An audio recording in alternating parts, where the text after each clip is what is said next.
All right, Freddie. Yes. Freddie, where'd you grow up? Where are you from originally? I grew up in Salvador. Born and raised in Salvador. Came over here in 1992. 12 years old. Tell me about your family growing up. Very, very, just my grandma and one of my aunties and just my great-great-grandma. That's all we had growing up, and basically just going to school, working. Where was your dad? I don't know. My dad, I haven't seen him. Apparently he went to Cuba and never went back. That was the last time I heard about him. Was in 83. How old were you? And How old were you then? I was 4 years old at that time, and we had all this craziness, the civil war in El Salvador, guerrillas and government, fighting over lands, and it was pretty. It was like in a horror movie, hearing and seeing all these bullets flying all over the city. And the gangs are really intense in El Yes. Salvador too, right? That was then they came in 1995, and basically we were told that we had to join what they had. There was no other way, so we had to take the extra step. I got jump into the gang. 12 years old. So you had no choice. No, basically we had no choice. They just it was quite a few guys that went over there from here, and we were the first 400 gang members in El Salvador. So we had to split. We went to different cities in the country, and we made what you see now, 2 million gang members in Central America. Really? And you did this at what age? 12 years old. 12 years old. Yeah. You leave your family Yeah. and join the gang. I left my family until now. And you had no choice. No. We had to stay with them, and 3 years went by, and after that we came over here and continued that being in the gang, and till now, there's no way you can just walk away. Or So you at what age? 15 you came here? Yeah, 15. And you continued the gang Yes. life, but here in Los Angeles? Yeah, Los Angeles. And what function was the gang here in LA? It was pretty strong. At that time, we were beefing or in the mix with the other gangs, and fighting. Our enemies were 18th Streeters, and that was quite a fight on the streets, a lot of violence, and I ended up getting shot 5 times, and that was. I took a few years. I decided to move, a little bit away from it, and the police, they told me that I had to leave LA. They go, you cannot be over here, too much violence, and they Who told you you had to leave LA? Yeah, the detectives, police. Oh, the police did? LAPD, yeah. So at the time I was 16, 17 years old, and I had to go, and I went back to school. Went to school, San Fernando High, and got my diploma. And so now I'm just working and spend some time with them, and try to stay active.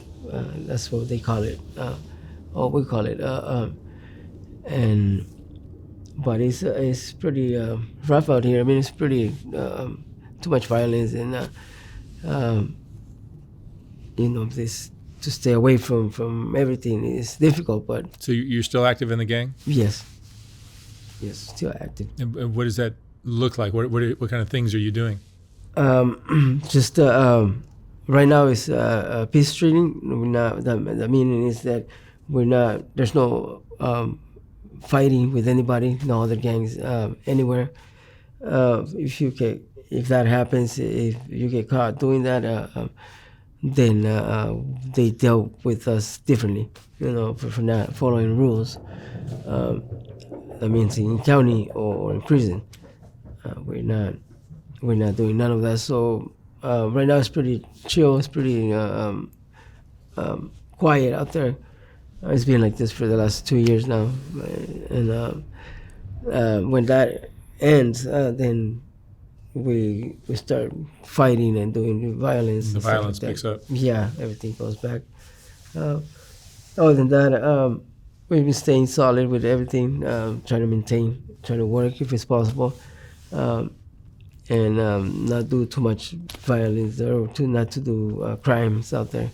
And if the violence did pick up, it would be towards another gang? Yeah, that's gonna be not towards the general public or anything. No, like that. it'll be between gang members, and we're always careful on that because otherwise we get that's what we call a guila or letter from prison upstate, knowing that they already know that what had happened, and if we don't follow those rules, then we get dealt with, and that's why we always gotta stay active and pay attention to whatever we get. Have you done time in prison? I did 3 years, altogether 5 years. 2017. That's is that where the tattoos came from? Yeah, yeah. That's I was in Solano, stay up north, Delano, and I did my 5 years altogether. But what do you think of this lifestyle that you've been kind of forced into? It's pretty hectic. It's pretty. It's sometimes you just trying to you're just trying to give up. Sometimes you just want to go at it. You get angry for some of the things that happens with a lifestyle that we have. There's not too much opportunities out there because of the way we look or because our priors and stuff like that. The system is being really tough on everybody, but more on our particular gang, on MS. Now we're dealing with the president and we're dealing with the government, and that's when like everything just shut down for us. Like we don't have no help from nobody, and that creates a lot of tension in between the police department and the residents. But we try not to follow those leads that of other people that tell us to go and create problems, because of certain people. Society is just picking on you because the president signed a paper saying that we're going to go after you. We try to maintain, we try not to pay too much attention to it, but always focus on what he says or what everybody is trying to do with the gang, because at the end it's just the help that we are going to get, and we have to look at it that way, stay positive on. Is the gang you're in still being directed by someone in El Salvador? He's there. There's a few of them. The first one, it was in 1995.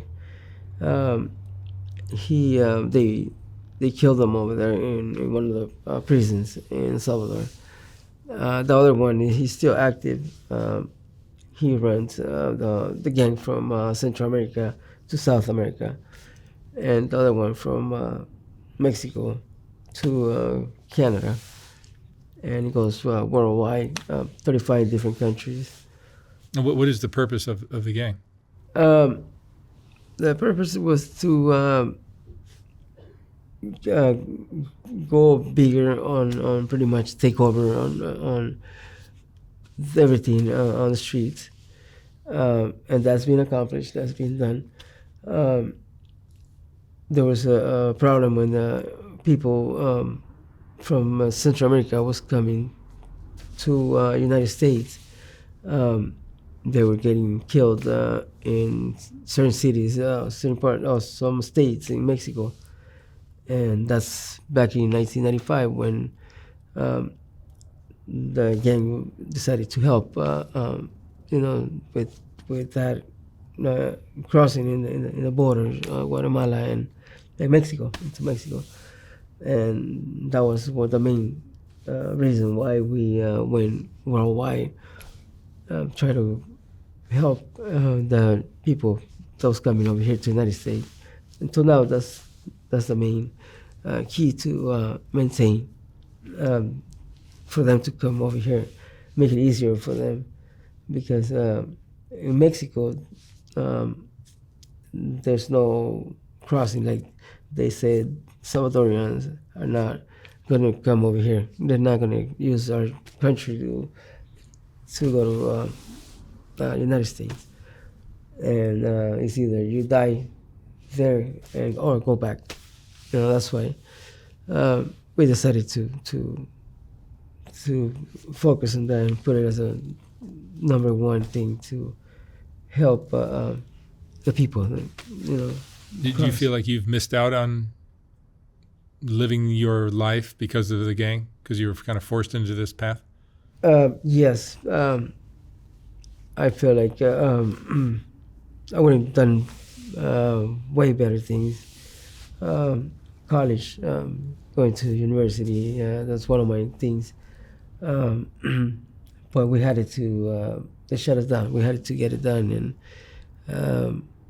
you had to pick up a rifle and go out there and, grow up that way.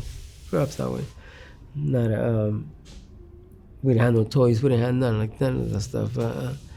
So my life will stay. I'll be a professional, probably, maybe, being out there, without. What are the things you would like to have done with your life? I like to help people. I like to help anybody that needs help with, they don't have no education at school. And that is one of my main hustle out there. Try to stay with the community. I have learned that there's other people that gives you that opportunity. It don't matter how you look. It don't matter what you have or your past. There's always people that is there to help you out. And I take that as a pass to the other people that stay behind. Help them out, and I give them, what I have learned from other people, and show them, it's limited on the education, but you are always welcome to take that step and push yourself, out there and get it done. So there's, to me, it's been another door, different doors that's been open to go and prove myself, that I can still make it, though. Even though the bullets go right and left, but you can make it, though. I've been having fights, and I've tried to go different places, and there's guys that come at me like 4 or 5 deep, and we have to get it done. We have to fight right there in front of everybody. And they get scared, though, people still, see that, and it's not something that you have to say, no, I cannot do it. No, you have to get out there, and if they got a gun, then that's another thing. You're done, and we try not to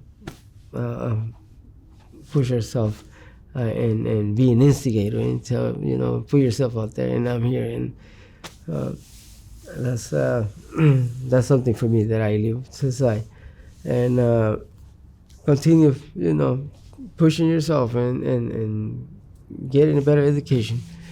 That is what I will be. That's what I'm at right now, and right now I'm just working and helping the youngsters. A lot of youngsters out there. How old are you now? I'm 45.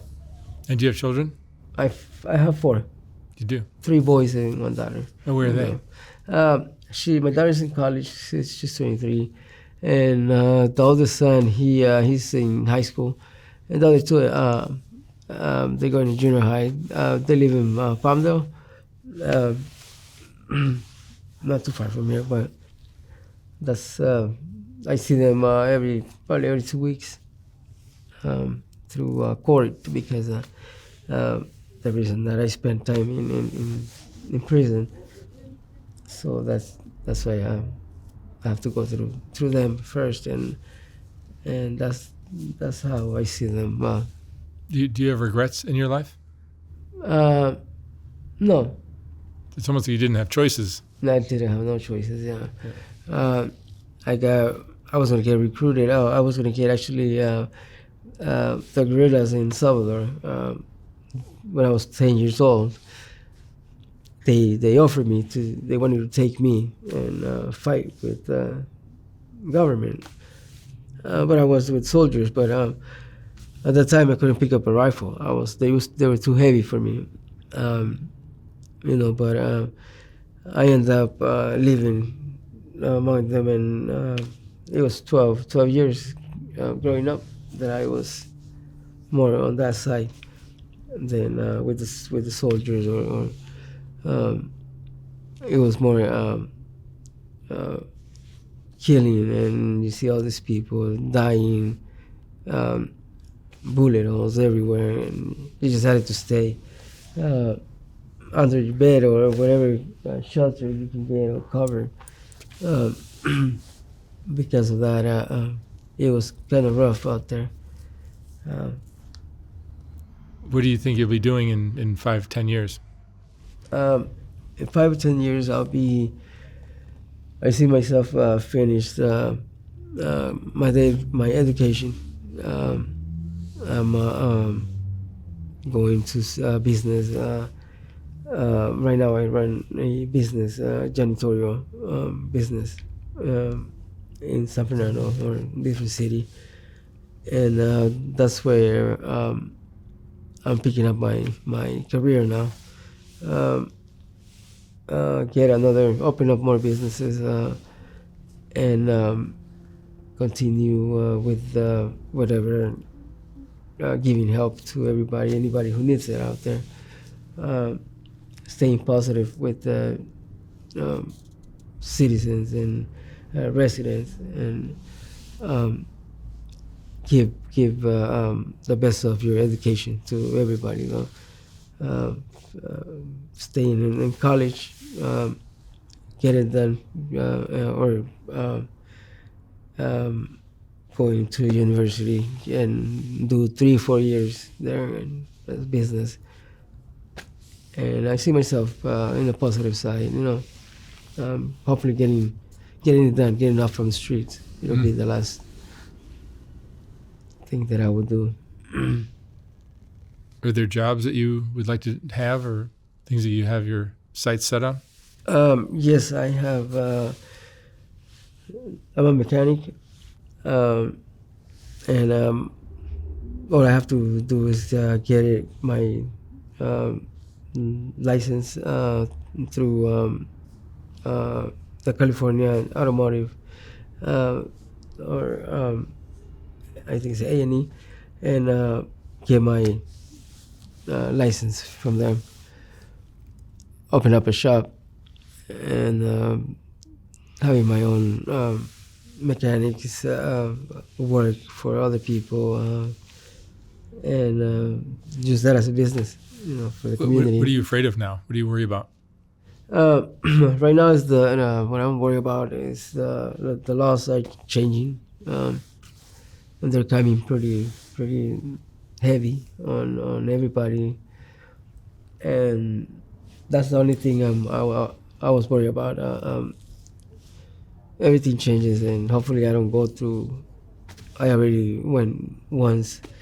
I spent some time in prison, and hopefully I don't going back to prison. That's something I don't wanna do. I don't wanna go. But I'm gonna maintain though. I see another 5 years from here. If I make it, then it'll be over. Like at 50 years old, I think I'll be set. What do you think of the gang life now? It's been a good experience. I have learned a lot. Now I have learned how to respect others. Growing up at 12, 13, 14 to 26 years old, I didn't show no respect to other people. Coming over here, it made me think differently about being in a gang and respect other people. There's a lot of gang members out here that we call them OGs or veteranos, that they put work out there and they show you how to give respect, to other people. And I put myself in a good position now that everybody knows that I'm already almost done with that, and they're about to let me walk away though. They're gonna let you? Yeah, like 3-4 years, I'll be probably out from everything. Yeah. Good for you. Let me ask you one last question, Freddie. What would you say is the most important lesson you've learned in your life? The most important lessons that I have learned is how to, when you want something, how to approach those that are going to help you, and how develop yourself when you get or when you receive what you have. You have to be very thankful for the people that help you out, and don't forget the people that push you and put you onto that particular spot, and go back and give what you have received from others, and be thankful every day though for stay positive for that that gift that everybody gives. Everybody is good, respectful people or person if you give that respect, to them. So it's easy if you make it easy, and it's very respectful, and it's beautiful. Life is beautiful if you respect others. That's something that I have always in mind, and that's what it gave me all these years. I said, because for me, 45 years has been already a gain. It's something that I never thought I was going to make it all these years. But you lost a lot of friends, I take it. Yeah, that all my friends are done. Life took them 17 when they were 19, 23, 26. The last one I had, he was 35. He got shot. Everybody got shot, and I'm the only one left now. So. All right. Freddie, thank you so much for sharing your story. Thank you very much. It's been a pleasure. A lot of luck with the rest of your life. Thank you. You deserve a break. Yes. Thank you. Thank you. All right.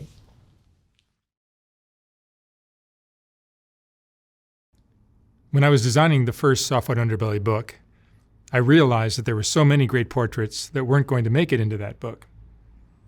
They just wouldn't fit. And once I saw how well that first book sold, I knew I'd have to design a second book. This second book is finally ready to ship. Like the first one, this book has a collection of some of the best portraits from White Underbelly, accompanied by a quote from that person's interview. This book features another group of Rebecca portraits, as well as a collection of color images of the Whitaker family, and plenty of others. You can order yours for $125 or $150 for a signed copy at softwhiteunderbelly.org. Again, like the first book, once this book is sold out, I will not be printing more of them. The portraits are what Soft White Underbelly is all about, and these two books contain the best of all that work. Thank you for watching.